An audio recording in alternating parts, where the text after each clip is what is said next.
Chers amis, dans notre parashat Vayera,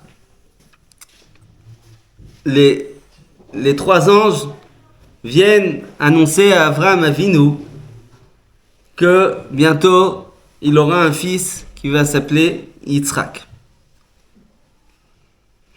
Lorsque les trois anges viennent sous l'apparence d'hommes, Avraham Avinu court pour faire Achnasat Ochim, pour les inviter chez lui, et il demande à Sarah de pétrir des gâteaux pour pouvoir servir à ces hommes-là. De suite après, les anges demandent à Abraham, Vayomeru elav aye Sarah ishtera. Ils ont demandé, où est Sarah ta femme? Et Abraham dit, Ine baoel, elle est dans la tente. C'est très étonnant parce qu'on a vu juste avant que Abraham s'est adressé à sa femme et à Sarah, et donc Sarah a entendu, et donc ils savent que Sarah est dans la tente. Rashi nous dit, vous savez pourquoi les anges, ils ont demandé à Abraham, Aye Sarah ishtecha, pour que Abraham se rende compte que Sarah est dans la tente, et que Abraham se rende compte que Sarah est discrète, que Sarah est une femme discrète, tsnoua. Et tout ça, les chabeva al baala, pour la chérir, pour la rendre chère aux yeux d'Avraham Avinu. Ça veut dire, il a toute une question pour qu'Avraham se rende compte, et puis pour rendre Sarah chère aux yeux d'Avraham Avinu. Ça veut dire, ouais, le fait d'être tsanoua, ouais, c'est quelque chose qui rend cher. Quand un homme sait que sa femme quand un homme sait que sa femme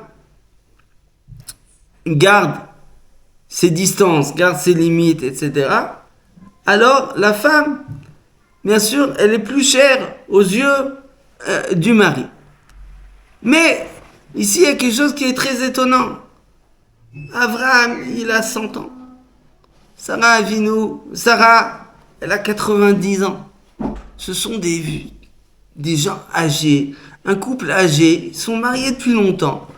Et maintenant, il faut poser une question pour la faire chérir. Mais à quoi on joue? Ça va, ils ont passé l'âge, comme on dit. Non. Le Rav Wolbe, dans sa hadracha pour les khatanim, quand il parle aux khatanim qui vont se marier, il amène ce rashi-là pour te dire, il n'y a pas d'âge pour l'amour. Il n'y a pas d'âge pour le mariage. On n'est jamais assez vieux pour pouvoir faire encore un peu plus d'efforts pour pouvoir être plus cher aux yeux de son mari ou aux yeux de sa femme. C'est-à-dire que le mariage, c'est quelque chose qui s'entretient. C'est quelque chose de nouveau. Le Rav Wolbe nous dit plus tard que le mariage, c'est quelque chose qui se renouvelle tous les jours. C'est comme si tous les jours, il y avait un nouveau mariage. Tous les jours, il faut se demander, mais aujourd'hui, je me marierai avec mon épouse se marierait avec moi. Tous les jours, il faut faire des efforts pour plaire de nouveau aux yeux de son mari, pour faire plaire de nouveau aux yeux de sa femme. Il faut jamais... Le couple, c'est comme une fleur. Il faut jamais qu'elle fane. Il faut toujours l'arroser, l'arroser, et l'arroser, et l'arroser. Ce grand enseignement que nous donne le Rav Wolbe, nous pouvons l'appliquer, parce que je suis sûr que la majorité de ceux qui m'écoutent ont moins de 100 ans, ont moins de 90 ans, donc cet enseignement est encore valable pour eux. Nous avons les lois de pureté qui nous aident bien sûr, à faire un renouveau dans notre couple, mais ça ne suffit pas. Badaï, c'est très important, mais ça ne suffit pas. Il faut toujours trouver les moyens originaux de faire des nouveaux compliments, trouver des nouveaux moyens de sortir, des nouveaux cadeaux. Il faut savoir que le mariage, c'est pas un dû. Il y a des couples qui s'oublient pendant des années et des années, et après ils s'étonnent qu'ils ne ressentent plus l'un pour l'autre. Il y en a qui s'imaginent que on se marie et le jour du mariage, on se dit je t'aime, et puis ça suffit pour 90 ans.